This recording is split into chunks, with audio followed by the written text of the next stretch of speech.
Hey, how's it going, guys? Today I'm going to be doing a quick review on my Canyon Lux cf6. It's been raining all week, so trails are not open. So I thought I'd do a little review today. This bike, I've had it for probably close to a month and a half now, maybe only a month, but she's a little dirty right now. So this is the Canyon Lux cf6 in a medium size. So Canyon sizing for this specific bike is a little wonky because of the way the frame is designed. So this has the same rear triangle as the standard Lux, with a redesigned front triangle for the Canyon Lux Trail to accommodate that extra travel, make it a bit slacker, a bit longer. So I talked to the guys at Canyon. I wanted to really make sure I got the right size in this, and they said medium would be great for me. I'm about 6 foot, 140 pounds, and this would be perfect for my dad to ride too. He's about the same height as me. So we went ahead and went with a medium, even though we usually sit around a large in just about any other bike. And the reason we chose the cf6 and not one of the higher models is because of the weight. So we bought this bike pretty much just to race and ride around the triangle and train on, because our other bikes just aren't as light, aren't as efficient. I ride a mullet, just not great for the cross-country racing that we mostly see around here. So we went ahead and picked this guy up. So the weight difference between the Lux Trail cf6 and cf7 is this guy weighs in right around 26 pounds, and the Lux cf7, the step up from this, weighs in at 25.75 pounds. So it's really not that much more. It would really be in the performance parts. So what the cf7 will come with, that this won't come with, it'll come with the performance fork. It will come with XT spinny bits, drivetrain. It'll come with the DT Swiss carbon wheels. And all that added up really isn't that much lighter than this one. And so we thought we could just go ahead and go with this one, upgrade as we go, make it lighter, make it faster. But straight out of the box, I mean, this thing is ready to ride, ready to race, ready for those all-day rides. It is insanely light, and I think part of that has to do with their carbon frame. Their carbon frame is a very light frame, even though these are all pretty much aluminum bits. We've got race face bits up front for stem and bars, all aluminum. So that'll be something we'll go ahead and trade out sometime soon. Put some carbon bits on there. The wheels, honestly, these specific wheels, these DT Swiss wheels, they're aluminum cross-country wheels, but they are very light, very fast. So I don't see a need to change them out at this time. That may be something in the future, but obviously I think carbon cranks at some point. What we've done to this so far is, of course, we've done a tubeless conversion. I've got some pretty sweet muck-off purple valve stems there.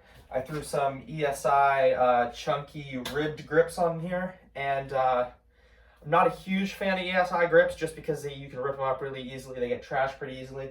But I won these guys in a race, and I really like the sort of lines in these compared to the normal, just straight foam ESI grips. These give you a bit more grip, a bit more grasp on the bike.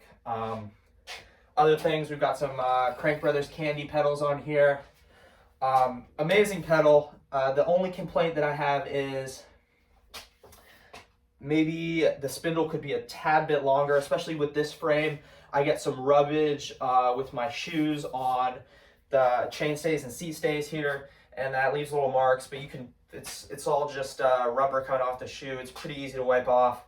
I'd recommend putting some sort of frame protector or ride wrap on there. Another great thing is you can hold 2 bottles for long rides. This is great. We just have some pretty standard specialized composite cages on here. They're pretty light.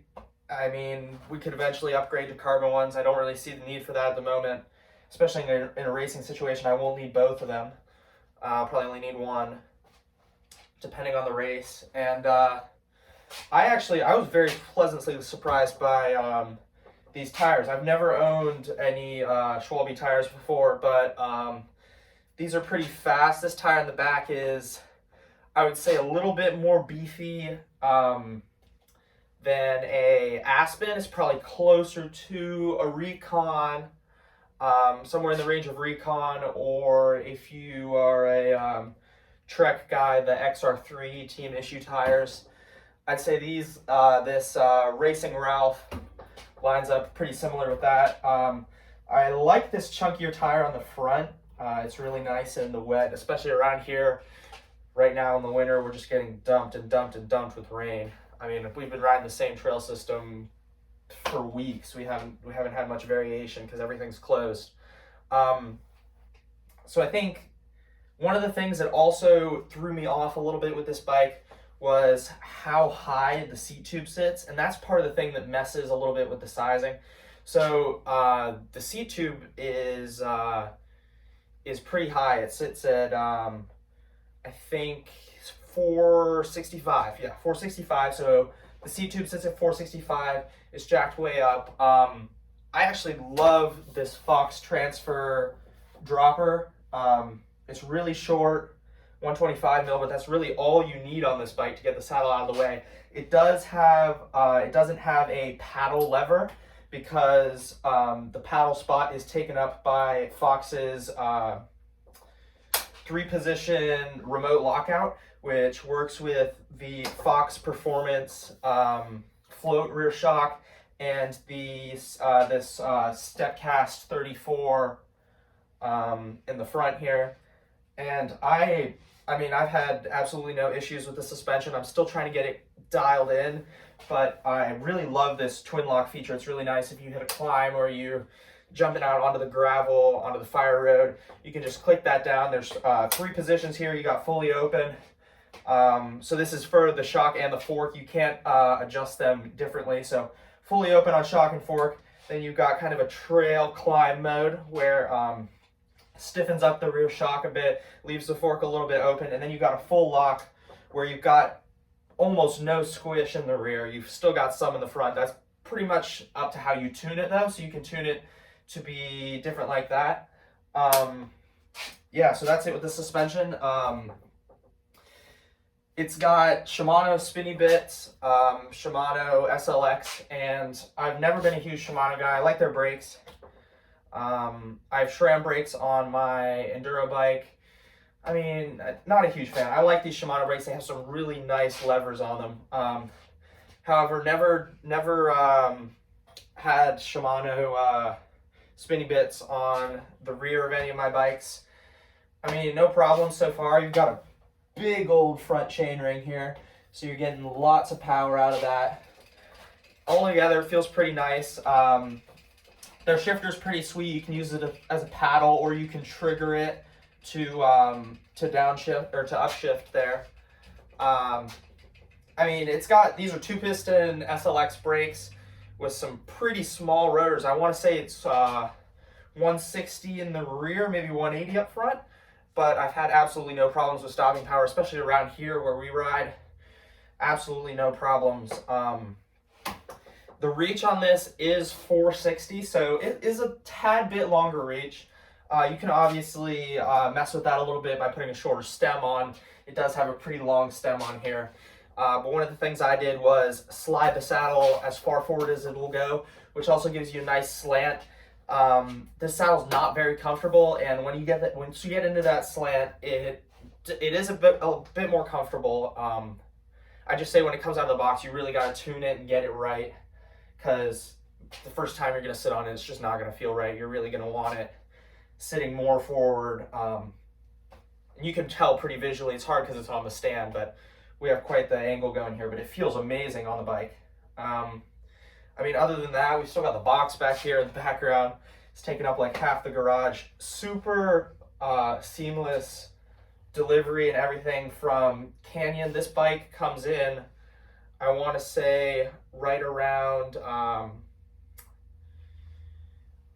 3,800 maybe. I'm not sure ballpark about around what that is, but I picked this up when it was on sale. Got it for right around, I want to say, 3,200 bucks. So pretty sweet deal on these, especially on these cf6s. You can get a solid deal on these if you catch it at the right time in their sale. All in all, I would go with the cf6 over the cf7 all day. I mean, and this bike on the trail, I mean, it rides amazing. You can't tell that it only is 120 in the front. It feels like a 140 mil trail bike coming down the trail. Obviously, with that you're sitting higher up because you have that shorter drop or that super tall seat tube. But once you drop that thing, I mean, all you got to do is hold on and fly down the trail. It was mind blowing to me what this bike is capable of, especially with these big 29er wheels. Not a super long wheelbase. I mean, it just flies, especially with this short rear chainstay, long front end. These big wide bars, I think these are I want to say 780, which is, I mean, a tad bit wide for a cross country bike. I don't think I'll end up cutting them down because my enduro bike, I run 800 mil bars. But I mean, it's nice around here in the trees. You can it's wide, but it's still enough that you can get away with it without smashing your fingers. I've broken a few fingers here and there, but I think I'll be just fine on this bike. Once again, I think I'll be swapping out those bars, but I mean, all in all, a great ride. Super efficient climber. It actually climbs pretty well, especially once you hit that lockout switch. And I mean, it's just a blast on the downhills. I mean, it just flies. If you have any questions, hit me with them in the comments. I'll try my best to answer them. Still kind of getting acquainted with this bike, but yeah, there's my review.